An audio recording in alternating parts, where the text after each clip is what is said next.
भोपाल से बड़ी खबर मध्य प्रदेश बजट सत्र 2026 को लेकर सामने आ रही है। जीतू पटवारी ने केंद्र सरकार पर गंभीर आरोप लगाया और कहा कि उन्होंने पीएम को पत्र लिखकर अवगत कराया कि मध्य प्रदेश को मिलने वाले 60,000 करोड़ रुपए केंद्र सरकार द्वारा जारी नहीं किए गए, जिससे राज्य पर कर्ज का बोझ बढ़ रहा है।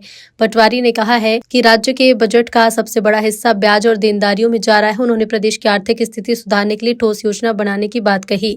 साथ ही उन्होंने आरोप लगाया कि एमएसपी की गारंटी, महिलाओं को सहायता और सस्ती गैस सिलेंडर जैसी घोषणाएं पूरी नहीं हुई। कई योजनाएं बंद कर दी गई। कुछ विभाग में वेतन की देरी है और भर्ती परीक्षाएं समय पर आयोजित नहीं हो रही। कांग्रेस ने मामले में श्वेत पत्र जारी करने की मांग की और प्रधानमंत्री से मिलने का समय मांगा। फिलहाल मुद्दे पर सियासत तेज है और बजट सत्र के दौरान जोरदार बहस की संभावना भी।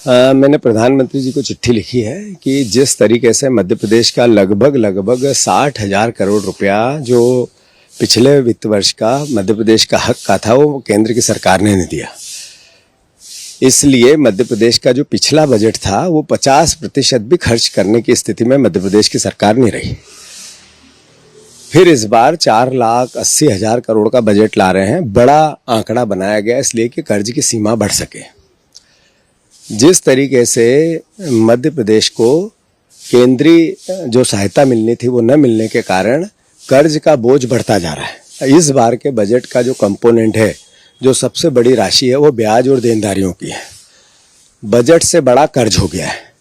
इसका मतलब है कि मध्य प्रदेश की जो आर्थिक स्थिति है वो चिंताजनक है, गंभीर चिंताजनक है।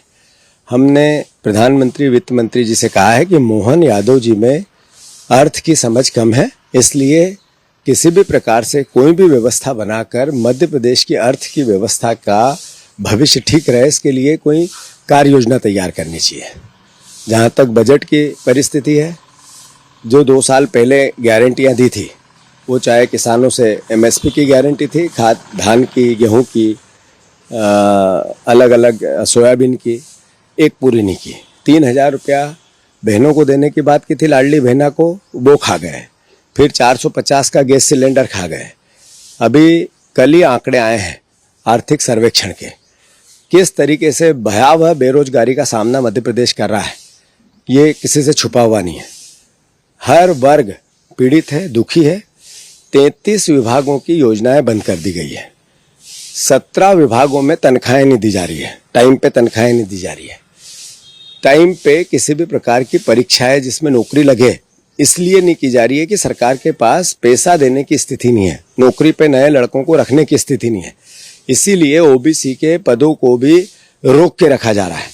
कुल मिलाकर अर्थव्यवस्था के मामले में मध्य प्रदेश की आर्थिक स्थिति चरमरा गई है। कांग्रेस पार्टी ने श्वेत पत्र की मांग की है, प्रधानमंत्री से मिलने का समय मांगा है। मोहन यादव अर्थ की समझ रखने वाले पहले देश के मुख्यमंत्री है, तो उनसे कोई आस नहीं है।